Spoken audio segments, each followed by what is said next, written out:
guys, my name is Vince. I'm the tuner here at RT Tuning. We've been tuning Ecutek pretty much since the beginning, 2012, 2013. Want to do this video. We don't do many of these videos. We should probably do more, but wanted this video to kind of show you the advantage of RaceRom4. You know, they started with RaceRom1 and then moved their way up. You know, Ecutek's done a good job of adding features and giving us feedback, and they're taking feedback from the tuners, I should say, and letting us know, you know, things we can do and we can't do.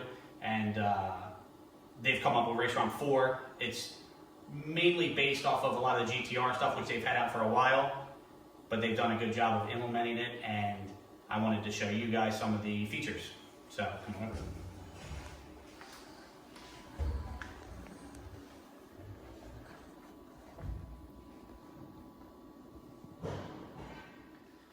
All right, guys, so here is the pretty much the user interface for the Ecutek Nissan platform. Well, pretty much Ecutek Pro ECU for, you know, all of their platforms look like this. But I'm not going to go too much down every single thing. This isn't like a breakdown of Ecutek and RaceRom of all the features. It's mostly just a focus on what's been added since RaceRom4 and the options you have if you choose to use them or have your tuner implement them. So, you know, first thing, working your way down, here's a breakdown of the maps by function. We're going to focus on boost control and flex fuel and the failsafe. First main thing is the boost control enable. You know, this will enable you to, you know, pretty much enable it. So this is hard coded now, so you don't have to do custom maps to have the purge valve output a duty cycle based off of whatever load input you put. This, when you select the boost control enable, it automatically enables it. You have to wire in your own 3-port or 4-port solenoid, and then you can go there. You can go to tuning your boost tables and everything that's underneath here. You know, there's some options such as smoothing and such based on the readings and how you want to control that. A lot of this stuff really is implemented in a lot of platforms. So if you're a tuner, I'm sure you guys have seen this before. If you're a tuner and you haven't seen this, you should probably do a little bit more research, because you should use it.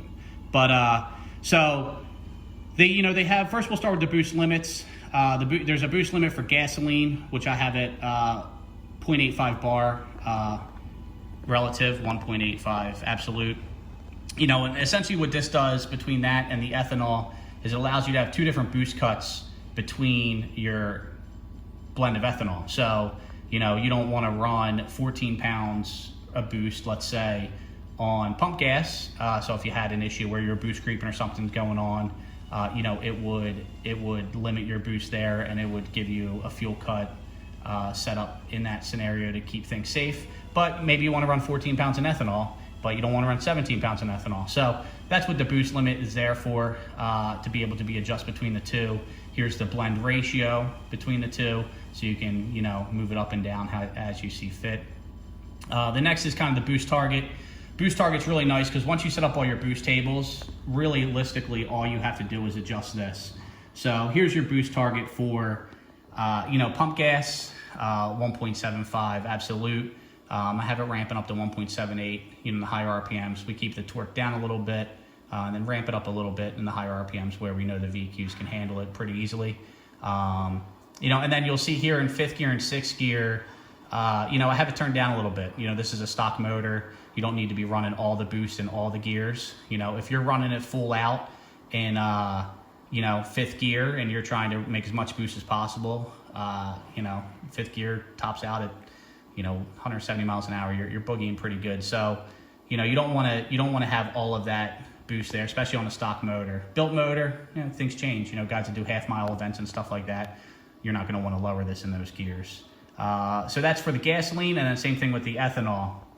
And if you notice in the ethanol, you know, you got a few extra colors here, right? So the reason that is because in the lower gears, we are, you know, we're kind of limited boost. You know, it's going to smoke through the tires no matter what we do on this setup. This is a boosted performance car that we've done dozens of kits on that works really well. So, you know, we know what kind of boost we need to see to try to keep the tires from spinning and make the thing feel good. But so you know, we lower the boost in the lower gears a little bit to keep traction. And then once we come up to third and fourth gear, we're giving it, you know, everything we want, you know. And then as we get up high here, I have it tapering off a little bit in this instance, simply because you were fuel limited. So we're running a little bit out of fuel pump up high. Not drastically, but again, this thing's not a race car. We're not here to prove anything. So we kind of just taper it down up top in the higher RPMs. But then same thing in fifth and sixth gear. You notice that, you know, it's lower boost in fifth gear, lower boost again in sixth gear. You know, we don't need to be running it as hard as we can in these gears, you know.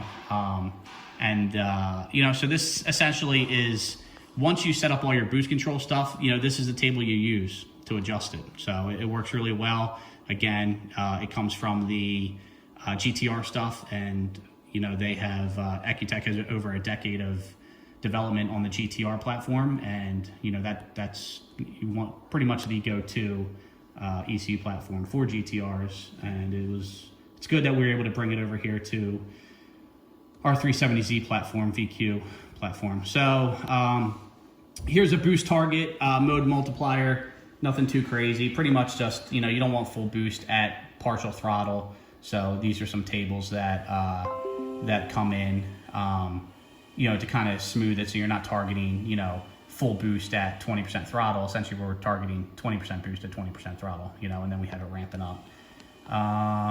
Here's one, boost target atmosphere versus RPM. So, you know, depending on if you're, you know, in Florida sea level, or, you know, you're out in Colorado, you know, you can set this up. I don't have this set up, you know.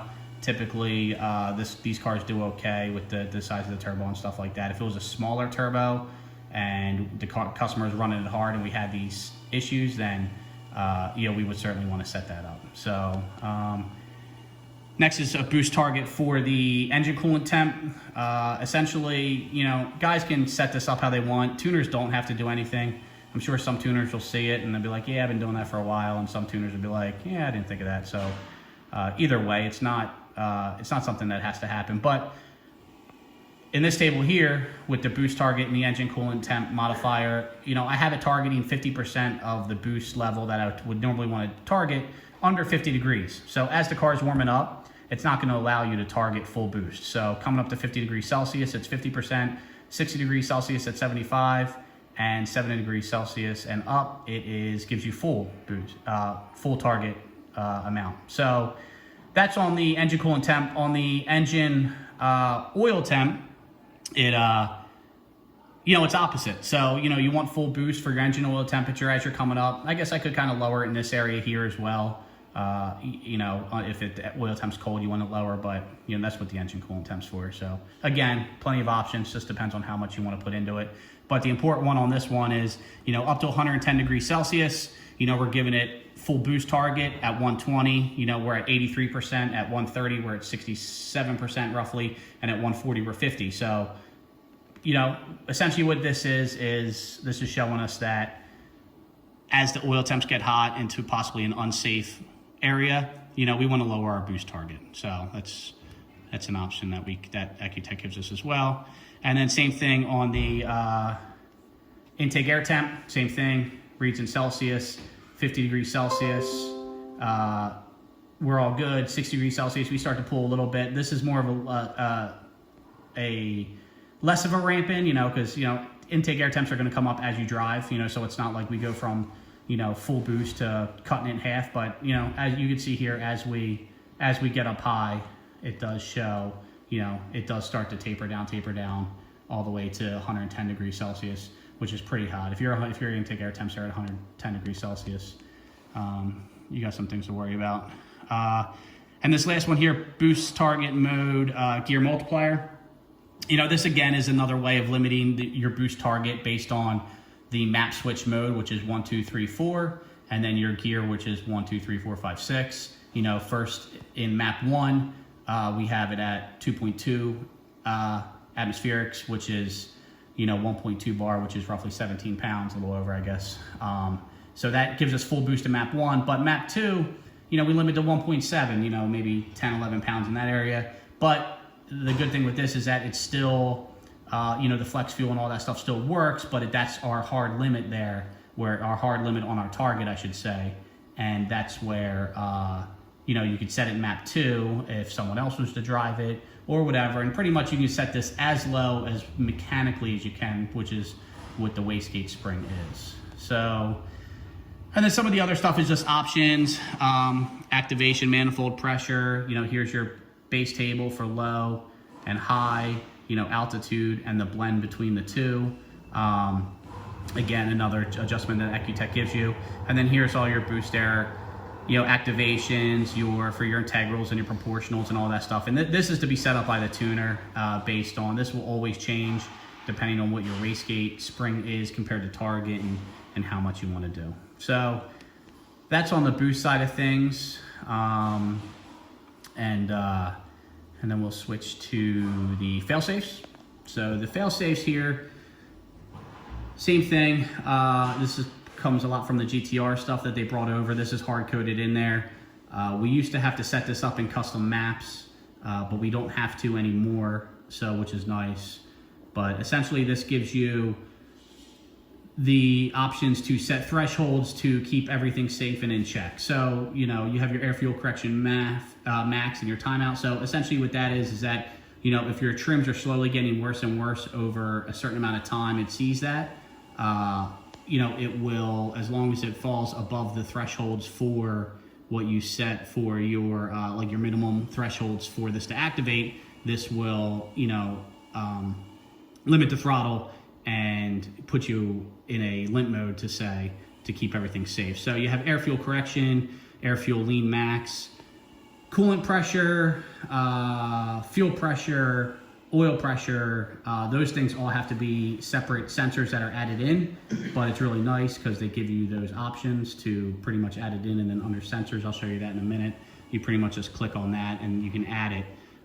You know, you can enable what fail-safe mode you want in what map, and then also too, you have your minimum load, which I have it set at 140, which is, you know, a couple pounds, you know. I'm not worried about, you know, in transient while you're driving, like certain, you know, air fuel lean maxes and stuff like that. And then same thing with minimum RPM. Pretty much I have it set up to these fail safes kick in, you know, when you're under heavy load, you know, when you need it. So, and then they have an oil temp max one, and then an oil temp, you know, and then they have the timeouts, which is the amount of time you're in limp mode, which is, this one is 5 seconds, you know, kind of gives you an idea something's going on. And the last one is the torque limit. So this is the torque limit that you are held to when you are in limp mode, which this is at 200 Newton meters. I think that's what it comes in at from Ecutek themselves. And that's, you know, kind of like, it'll give you like no more than quarter throttle. So it'll let you move the car, but it tells you something's going on. You know, real good for, you know, guys that actually track these cars. That'll be good for that. So, and the last one is flex fuel. Again, I'm not going to go over every specific, but you know, you have all your target blends, your multipliers. This stuff's really nice because we had to do all custom maps for this, and now we don't. So, you know, pretty much the custom maps we used to set is in here. You know, it gives you blend ratios, and you know, so the flex fuel in conjunction with the boost control on this car pretty much allows us to run our boost levels and air fuel targets and everything based off of ethanol content without even having to switch maps or do anything. So this will allow us to, you know, if you're a pump gas, you know, E10, you know, it'll run 10 pounds. You know, let's say you have a half a tank and you go past a, you know, an ethanol station, you top off your tank, put you at E50, you know, it'll probably run around like 12.5 pounds right in that area. It'll automatically add those, you know, those 2 pounds of boost. It'll automatically trim the fuel. It'll automatically, you know, add the timing, do all that stuff based on the blend ratios that your tuner sets up. And then, you know, and then if you're a guy that's lucky enough to be in the area of ethanol all the time, you know, you can run a full 85. Same thing. You'll run an 85. It'll give you all the boost that the thing's tuned for, set everything up. You know, when you're driving around, you know, maybe you go for a drive and you get stuck, and you know, you can only get pump gas. So you go from E85 driving, starting the day, end of the day, you end up having to put a whole tank of pump gas in it just to get you home. The way this is set up, and the way your tuner can set it up, is that this will drop it all the way down to the pump gas levels. It will lower the boost, it will pull the timing back to the base tables, and it'll do all that stuff. So, you know, I kind of wanted to show this because there's, you know, a lot of different options to the way you tune these cars.